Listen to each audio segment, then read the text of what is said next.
Hi guys, welcome to cricket Venkatesh. శుక్రవారం నాడు ఎల్ఎస్జితో జరిగిన మ్యాచ్లో ముంబై ఇండియన్స్ టీం తిలక్ వర్మని రిటైర్డ్ అవుట్ చేయడం మీద హాట్గా డిబేట్ నడుస్తుంది. సోషల్ మీడియాలో ఏంటి మాజీ క్రికెటర్స్ కూడా చాలా తీవ్రంగా స్పందిస్తున్నారు. ఇది కరెక్టేనా కాదా, అసలు ఎందుకు ఇలా చేయాల్సి వచ్చింది, దానికి ఏంటి జస్టిఫికేషన్ అనేది వీడియోలో చూద్దాం. ఫస్ట్ అండ్ ఫార్మోస్ట్, తిలక్ వర్మని ఇంపాక్ట్ ప్లేయర్గా ఎందుకు ఆడించారో నాకు అర్థం కాలేదు. వాళ్ళ బ్యాటింగ్ ఆర్డర్ ఏంటో నాకు అర్థం కాదు. ముంబై ఇండియన్స్కి ఉన్న ప్రాబ్లం ఏంటంటే too many cooks spoil the బ్రాత్ అంటారు. వాళ్ళకి ఆ సపోర్ట్ స్టాఫ్ థింక్ ట్యాంక్ అంట. ఆ థింక్ ట్యాంక్ ఎంత పెద్దగా ఉంటుందంటే ఒక ట్యాంక్ అంటే ఒక చెరువు అంత పెద్దగా ఉంటుంది. బోల్డ్ అంతమంది హెడ్స్ ఉంటారు అక్కడ. వాళ్ళు రకరకాల ఎక్కువ ఆలోచిస్తారు. అవసరమైన దానికంటే ఎక్కువ ఆలోచించి ఏదోదో కొత్త థియరీస్తో వస్తారేమో అని అనిపిస్తున్నారు. దానివల్ల ఏమైందంటే ఓకే, రోహిత్ శర్మ లాస్ట్ మినిట్లో అతను ఫిట్గా లేడు, so Will Jacks and Rickelton open చేస్తున్నారు, బాగానే ఉంది. దానివల్ల మీకు అడ్వాంటేజ్ వచ్చింది. అదేంటంటే Tilak Varma and Suryakumar they have been very good at 3 and 4. వాళ్ళిద్దరు ఎవరు 3లో ఆడతారో ఎవరు 4లో ఆడతారో ఇండియాకైనా ఎక్కడైనా కూడా వాళ్ళు ఆ రెండు పొజిషన్స్లో ఇద్దరు కూడా సక్సెస్ అయ్యారు. డిపెండింగ్ ఆన్ లెఫ్ట్ రైట్ కాంబినేషన్తో మీరు ఇద్దరులో ఎవరు ఒకటి ఇచ్చారు. అది కదా అసలు చేయాల్సింది. అలా కాకుండా నమన్ ధీర్ని ముందుకు తీసుకొచ్చారు. ఆ మూవ్ క్లిక్ అయింది. I do agree, Naman Dhir has done well. 46 runs చాలా ఇంప్రెసివ్ ఇన్నింగ్స్ ఆడాడు. బట్ అతన్ని మీరు వెనక్కి పెట్టాల్సింది. ఎందుకంటే అతను he can play that finisher role. అతను ఆడుతున్నాడు. అతను లోయర్ మిడిల్ ఆర్డర్లో ఆడడం అతనికి అలవాటు. ఈ టీంలో లోయర్ మిడిల్ ఆర్డర్ కావాలి. మీరు రోహిత్ శర్మ లేనప్పుడు మీరు ఎవరిని తీసుకొచ్చారు? రాజ్ బావా అని ఒక యంగ్స్టర్ని తీసుకొచ్చారు. 3 IPL మ్యాచ్లు ఆడాడు. పంజాబ్కి ఎవరికి ఆడాడు అతను. మూడిట్లో అతని హైయెస్ట్ స్కోర్ 5 ఎంతో 11 ఉంది. 11 హై స్కోర్ ఉంది. మొత్తం చేసిన 11 runs, 2 సార్లు డక్అవుట్ అయ్యాడు. సో అతని ఇంప్రెసివ్ రికార్డు లేదు. కొత్త కుర్రాడు, అతన్ని ఫినిషర్గా మీరు ఆడించలేదు, ప్రెషర్లో ఉంటాడు. అతన్ని నెంబర్ 5లో తిలక్ వర్మను ఆడించిన ప్లేస్లో ఆడించి ఉండాల్సింది.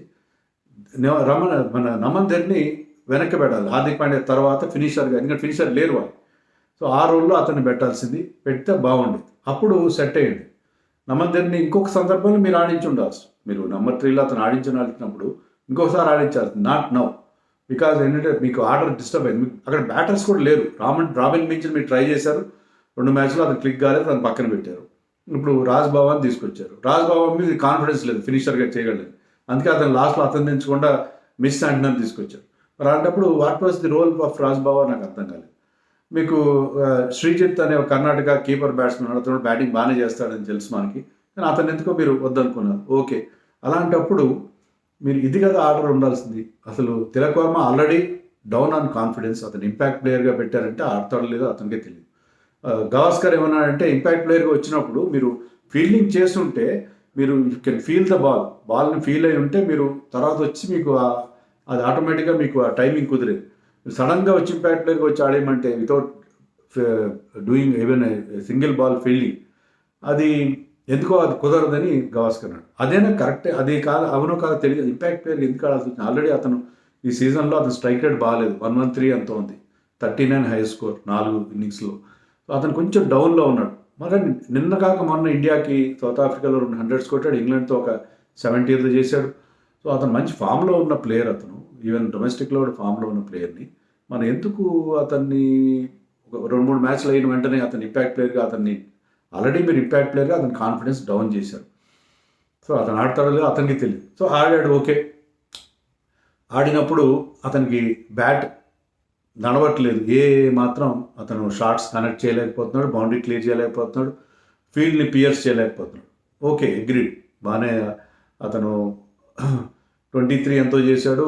స్ట్రైక్ రేట్ 108 ఎంతో ఉంది. 25 balls 21 balls 23 ఎంతో చేశాడు.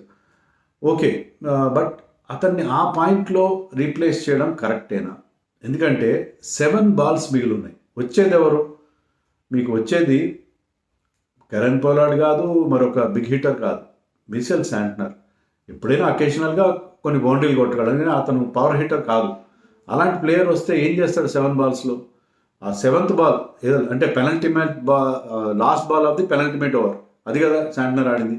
అక్కడ అతను బౌండరీ కొట్టాలి, సింగిల్ తీస్తే రావాలి, బౌండరీ కొట్టాలి, లేకపోతే 2 runs తీయాలి, 6 కొట్టాలి. అదే అతను చేయాల్సిన పని. ఎందుకంటే లాస్ట్ ఓవర్ అంతా కూడా హార్దిక్ పాండ్యాని ఆడతాడు. హార్దిక్ పాండ్యాని ఆడాలి, సెటిల్ బ్యాట్స్మెన్గా అతను ఆడాలి. అతను సింగిల్ కూడా రిఫ్యూజ్ చేయడం మనం చూసాం. అలాంటప్పుడు ఒక్క బాల్ కోసం తీయాలి. ఒకవేళ మీరు చేయదలుచుకున్నారు, అతన్ని రిటైర్డ్ అవుట్ చేయదలుచుకుంటే ముందే చేస్తుండాల్సి. Not when only 7 balls to go. What great thing that Santner is going to achieve. Santner ఆ బాల్ ఫేస్ చేశాడు, penalty over last ball 2 runs వచ్చినాయి. Last over of the innings face చేశాడు, runs రాలేదు. So ఆ భాగ్యానికి మీరు ఇతన్ని continue చేసి ఉండొచ్చు కదా తిలక్ వర్మని. దానివల్ల you have destroyed and shorted his confidence. అసలే హీస్ లో ఆన్ కాన్ఫిడెన్స్ ఈ సీజన్. సో మీకు ఆ పెద్ద బ్యాటింగ్ కూడా లేదు. ఉన్నదే మీరు తిలక్ వర్మని మీరు ఏరుకోరి రిటైన్ చేసుకున్న ప్లేయర్ని అతని కాన్ఫిడెన్స్ మీరే డౌన్ చేస్తే ఏంటి పరిస్థితి? ఇదైతే నాకు అర్థం కాదు. చాలా ఇలాగే రియాక్ట్ అయ్యారు. హర్భజన్ సింగ్ అతను ఛానల్లో చెప్పాడు, తర్వాత ట్వీట్ కూడా చేశాడు. పొలాట్ వస్తుంటే ఒప్పుకుంటాను నేను, లాస్ట్ మినిట్లో మీరు. అలాగే ఇర్ఫాన్ పఠాన్ కూడా అన్నాడు, ముందు చేస్తుంటే బాగుండేది, ఏంటి దానివల్ల ఉపయోగం ఏంటి అని అతను అన్నాడు. హనుమ విహార్ ఇంకా ఘాటుగా స్పందించాడు. అతని ట్వీట్ ఏంటంటే, ఓకే గుజరాత్ టైటన్స్తో జరిగిన మ్యాచ్లో 17 balls ఆడి 11 runs చేశాడు హార్దిక్ పాండ్యా. అక్కడ హీ స్ట్రగుల్డ్ లైక్ ఎనీథింగ్. మరి అప్పుడు పంపలేదు మీరు, అతను రిటైర్డ్ అవుట్ చేయలేదే కెప్టెన్ని, ఇప్పుడు తిలక్ వర్మ చేశారు మీరు ఏంటి అని అతను అడిగాడు. అక్కడ కూడా వాళ్ళు అప్పుడు వికెట్స్ చేతిలో ఉన్నాయి, Hardik Pandya struggle and they last by match by 36 runs ఎంతో. బట్ అక్కడ కూడా అతను స్ట్రగుల్ అయ్యాడు హార్దిక్ పాండ్యా, అప్పుడు అతను రీప్లేస్ చేయలేదు కదా. ఇలా 3-4 రియాక్ట్ అయ్యారు, ట్వీట్స్ పెట్టారు. సో ఎవరు కూడా ఇది నచ్చలేదు. ఎందుకని ఇలా చేయాల్సి వచ్చింది, ఎందుకని అసలు తిలక్ వర్మ అని రిటైర్డ్ అవుట్ కొత్త ఏం కాదు. ఒక 2 seasons క్రితం అనుకుంటా అశ్విన్ ఇలాగే రిటైర్డ్ అవుట్ అవడం బికాజ్ ఈ కుడ్ నాట్ గెట్ బౌండరీస్. తర్వాత 2023లో సాయి సుదర్శన్ కూడా అలాగే రిటైర్డ్ అవుట్ అయ్యాడు. ఇంకొక ప్లేయర్ ఎవరు నాకు గుర్తులేదు, ఇంకొక మొత్తం మీద 4th time IPL హిస్టరీలో రిటైర్డ్ అవుట్ అని ఉంది. అది మీకు టాక్టికల్గా ఓకే. కొన్ని సందర్భాల్లో మనం ఒకనొక వరల్డ్ కప్లో చూసాం, 2016లో అనుకుంటా, T20 వరల్డ్ కప్ ఫైనల్లో యువరాజ్ సింగ్, మనకి 2 వరల్డ్ కప్స్ గెలిపించిపెట్టిన Yuvraj Singh could not get going. ఒక్కసారికి మీకు కుదరదు. మీరు కొట్టిన బాల్స్ అన్నీ ఫీల్డర్కి వెళ్తాయి, మీరు టైమింగ్ కుదరదు, అసలు ఏమాత్రం కుదరదు. ఆ బ్యాడ్ డే ఉంటుంది, దానికి రిటైర్డ్ అవుట్ ఓకే, కానీ కాస్త ముందు చేస్తుంటే బాగుండేది. కానీ అనవసరంగా ఈ పాయింట్లో చేయడం వల్ల అతని కాన్ఫిడెన్స్ ఏంటి, అతనికి ఏంటి, అతను what message you wanted to give it to Tilak Varma. కొంతమంది కుట్ర సిద్ధాంతం చూపిస్తున్నారు. అండ్ హార్దిక్ పాండ్యాకి తిలక్ వర్మకి చాలా రోజులుగా వాళ్ళిద్దరి మధ్య ఒక టెన్షన్ ఉంది. హార్దిక్ పాండ్యా క్యాప్టెన్సీలో అతను సరిగ్గా ఆడలేదు, క్యాప్టెన్ కాన్ఫిడెన్స్ లేదు అతని మీద, అందుకని అతను ఆడట్లేదు. దాన్ని మనకు తెలియనప్పుడు మనం దాని గురించి మాట్లాడడం అనవసరం, దాని గురించి మనకి ఎలాంటి క్లారిటీ లేదు. సో ఇది ఈ రకంగా చేయడం, ఎందుకంటే last 5 balls Tilak Varma face చేసినప్పుడు దాంట్లో ఆ 5 ballsలో 8 runs వచ్చినాయి, ఇంక్లూడింగ్ ఒక ఎడ్జ్ ద్వారా వచ్చిన బౌండరీ. వాటెవర్, అతను ఆల్రెడీ స్ట్రైక్లో ఉన్న ప్లేయర్, అతను ఉంటే హార్దిక్ పాండ్యా సింగిల్ రెఫ్యూజ్ చేసి ఉండేవాడు కదా, అతను వచ్చి ఒక 6 కొట్టి ఉండొచ్చు. ఎందుకంటే ఆల్రెడీ ఉన్నాడు, అతను 6 hitting ఎబిలిటీ ఉంది. సరే ఇంతవరకు రాలేదు, ఒక పాయింట్లో రావచ్చు, లేకపోతే ఎడ్జ్ దగ్గర వెళ్ళచ్చు. అతనికంటే కొత్త బ్యాట్స్మెన్ వచ్చి ఉద్ధరించేది ఏముంది. సో అక్కడ హర్భజన్ సింగ్ కూడా అనేది అదే, అతను ఉండుంటే అతను కొట్టి ఉండేవాడు, అతనికి ఎబిలిటీ ఉంది, 6 కొట్టి ఉండేవాడు, లాస్ట్ ఓవర్లో డిఫరెంట్గా ఆడి ఉండేవాడు. వీ డోంట్ నో, కొత్త బ్యాట్స్మెన్ వచ్చి చేసే పని ఉంది. ఈవెన్ హార్దిక్ పాండ్యాకి ఆ వచ్చిన బ్యాట్స్మెన్ మీద కాన్ఫిడెన్స్ లేదు, అతని టెయిల్ ఎండర్గానే చూశాడు. తిలక్ వర్మ లాంటి ఒక సెటిల్డ్ బ్యాట్స్మెన్ రీప్లేస్ చేసిన వాడుగా కాకుండా టెయిల్ ఎండర్గానే చూసి ఈ refuse singles. So Hardik Pandya ధోనిలాగా ఆడతాడు, గేమ్ని డీప్ దాకా తీసుకెళ్ళి కెప్టెన్గా ఉన్నప్పుడు దాన్ని అక్కడి నుంచి దాన్ని ఫినిష్ చేసే ప్రయత్నం చేస్తాడు. అలా ధోని ఇలాగే సింగిల్స్ రెఫ్యూజ్ చేస్తాడు, ఓకే. బట్ కాన్ఫిడెన్స్ లేనప్పుడు ఆ మార్పుకు ఎలాంటి జస్టిఫికేషన్ ఉంది? There is no justification at all. ఎలాంటి జస్టిఫికేషన్ అయితే కనబడలేదు.